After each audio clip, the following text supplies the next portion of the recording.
All right, what's going on YouTube? My name is Tyler Self, and today I wanted to bring y'all a quick video talking about some of the pros and some of the cons of working at UPS.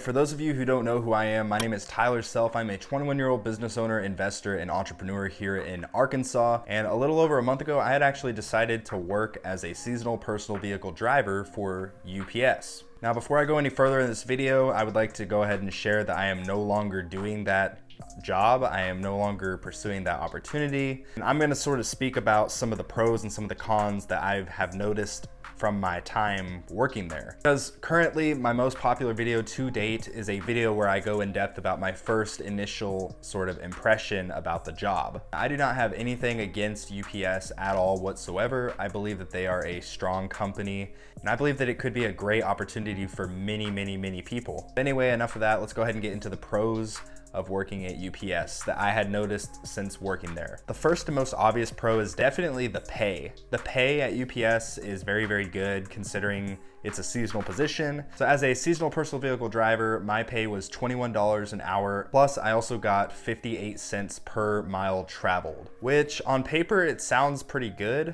But the way that they try to position your route is they really try to minimize the amount of miles that you will possibly get.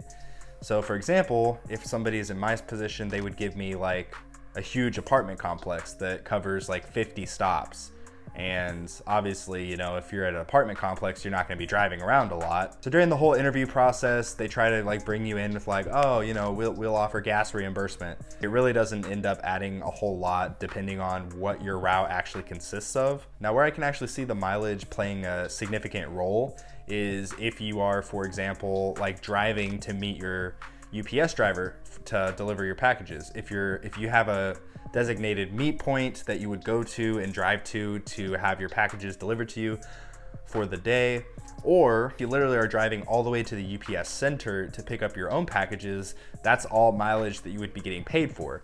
In my particular case, I didn't have those sort of extra miles that I was able to travel because all of my packages each day were delivered straight to my garage. So that whole benefit really wasn't too existent when I was working there, but it is definitely something to consider if you are actually looking into getting a seasonal job with UPS. Another great thing about UPS that I really admire, I would consider this a major pro, is that there is a lot of growth potential. There are countless stories that you can see online of people who started as a seasonal driver or started as a helper, and then they slowly work their way into being an actual full-time driver. And once they secure a position like that, they pretty much have like a job for life, so long as they, you know, act right, they do the right thing, and they work hard. Obviously, you know, me, I have sort of bigger plans than UPS for the rest of my life. I have a business that I'm running. I have several other ideas that I want to possibly pursue in the future as well. So the whole concept of growth potential really doesn't make or break anything for me whenever it comes to this job at UPS. There are some people, again, that it could be like an amazing fit for them. There are a lot of really great people at UPS, and definitely would be a solid team to sort of be a part of for the long haul. And that actually brings me to the next pro of working at UPS, which is the whole concept of the teamwork mentality. There would be several days where I'd be working and it would be like 6 o'clock and literally I still had like 100 packages. And what would happen was drivers who were finished with their route for the day, they would actually call me and they'd be like, hey, do you need any help? I can come by, I can pick up like 20 or so stops. Nobody goes home, nobody clocks out until everybody's done working for the day, which I really do respect that with the full-time drivers. The full-time drivers, they shouldn't have to do that, you know. It should be, you know, everybody just does their own thing. Everybody does their own packages for the day. But literally those people will go out of their way to sort of help the personal vehicle drivers, help anybody who needs help, and ultimately just create that kind of teamwork that should be prevalent in most workplaces. So all of that obviously sounds great. Those are all really great benefits of working at UPS that I personally had seen and noticed. This is not just fluff, this is not BS, this is stuff that I had personally noticed. But now let's go ahead and talk about the cons that I had sort of noticed from working at UPS. First, and this is probably the major con that I had personally experienced, and I don't know if it would be different if I was a full-time employee or if it's just because I'm a seasonal worker, but There is a massive communication gap whenever it comes to speaking with upper management and like your supervisors. There is a major communication gap. What do I mean by that? I would raise legitimate concerns that I didn't feel safe. There was one situation in particular where they had me doing these apartments, and obviously I'm a personal vehicle driver. I was operating out of the back of my truck, and I brought it up to my upper management that I didn't feel very comfortable doing these apartments that had up to 4 floors, because if I'm going all the way to the 4th floor, somebody could easily go and steal like a handful of packages from the back of my truck. Obviously, I don't feel comfortable doing that, because if I had something that was supposed to be delivered to me and it got stolen because of basically, you know, something that you can't really avoid, like it's a truck, like what am I supposed to do? I had a really awesome work experience for a majority of my time at UPS up until probably a week before I decided to leave.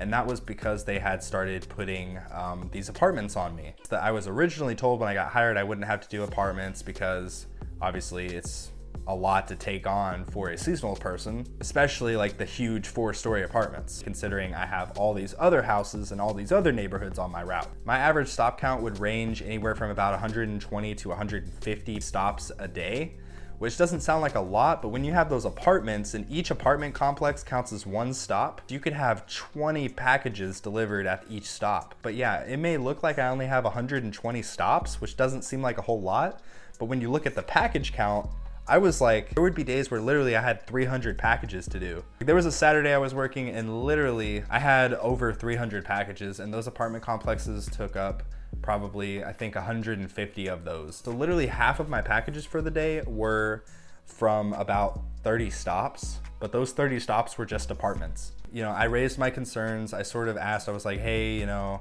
I don't know if there was a mistake, but these apartments have been added to my route. Is there any way that I can get some answers about that? And pretty much like they just shrugged me off. They basically just said, you know, you're stuck with them. I lost a lot of respect when that happened, but it got to the point, there was one day where literally I spent like 3 hours trying to figure out these stupid apartments, and it was just like not safe at all. There were people walking around all over the place. I did not feel comfortable leaving my truck there, and I ended up calling a few different managers within my UPS center. I even called all the way up to the head of my UPS center, and I basically just like vented, and you know, I basically said the same thing that I had said before. I was like, hey, you know, I really don't feel comfortable doing these apartments. I'm not even supposed to be doing these apartments. You know, I haven't really gotten many answers about it. Is there any way that I could get these removed? And time after time after time, I just got basically shoved to the side. But that was definitely something that was very disheartening for me. And that brings me on to the next con, which I noticed, and this one is really kind of, I don't know if they could ever really change, because it does vary obviously, but that is the whole concept of a lack of consistency. There is very little consistency at UPS. And I'm not talking about like the number of packages you get. When I'm talking about consistency and structure, I'm literally talking about like when I even start my day. There are some days where I'll start at 9 in the morning. My driver will show up at 9 in the morning and he'll be like, hey, you know, I'm here. And there will literally be other days where they don't show up until noon. Now me, those of you who don't know me, I am in the military, and the military is all about structure. It's all about like consistency and structure, and you have a hit time to meet, you know, so it's really hard for me to sort of function in environments that don't have a lot of structure. But literally, like, I'm not exaggerating, there would be days where I would start one day at 9 in the morning, and then the very next day I wouldn't start till noon. But me, my training material had said be ready at 9. I'm ready at 9. I'm outside ready, sitting in my garage waiting for my truck to come. I'm ready to work. But the problem is I'm not getting paid for that time. I'm only getting paid for when I clock in. And obviously I'm not gonna clock in until they actually arrive, because that's not what you're supposed to do. So there would be literally days where I would basically be working, like ready to work, not doing my own free thing. Like I could have been going to the gym during those 3 hours, or I could have done a load of laundry, but obviously I couldn't do that because I was sitting there waiting without any answers. I would even call my supervisors. They wouldn't really tell me anything. They would basically just be like, all right, I'll look into it. I'll have your driver call you. I'm like, that doesn't help me. That doesn't tell me anything. Like, the job itself is not difficult at all. You're basically a professional ding dong door ditcher, which sounds hilarious, but you know, it's not hard work. You can definitely do it. You can make a great living doing it. But for me, honestly, the pros were not able to really outweigh the cons. And because of that reason, I decided to separate myself from the company. I decided to leave and do my own thing. There are ways that, in my opinion, that you should operate a business, and there are certain lengths that you should go to keep your employees happy, to make sure that they feel confident and safe working in their environment. And honestly, I can't say that I felt that way working at UPS. That doesn't mean that you wouldn't feel that way, right? Like, you just need to look at those pros and those cons for yourself, and maybe talk to some people that you know, or go look at some other YouTube videos online of people who have actually done the job and figure it out for yourself, right? You're the only one that can make that verdict for yourself. You have to decide if it's worth it or not. And I had a plan, I had a vision whenever I had first gotten hired. I had a specific reason that I picked that particular job, and I'll leave a link right here so that you can actually see that video. But literally, I had a very specific purpose for taking that job, and very quickly I had realized that it was not gonna be what I thought it was gonna be. I have my own things that I'm doing in my life right now, and I had to sort of make a choice. But anyway, guys, I really hope you enjoyed the video. If you did, don't forget to give it a fat thumbs up. And if you have any questions about UPS, or if you have any questions about the job itself or anything, feel free to check out this video right here, where I actually talk about my first week impression about the job. So if you're currently in the hiring process or thinking about it, go ahead and check out that video. I really feel like it will benefit you. It will give you sort of a accurate understanding of what your day-to-day will look like, and some practical strategies that I used personally to make it a little bit easier for me. And like always, if you have any questions, drop them in the comments below. I try to respond to pretty much all of my comments. But anyway, like always, my name has been Tyler Self, and I will see y'all in the next one. Peace out.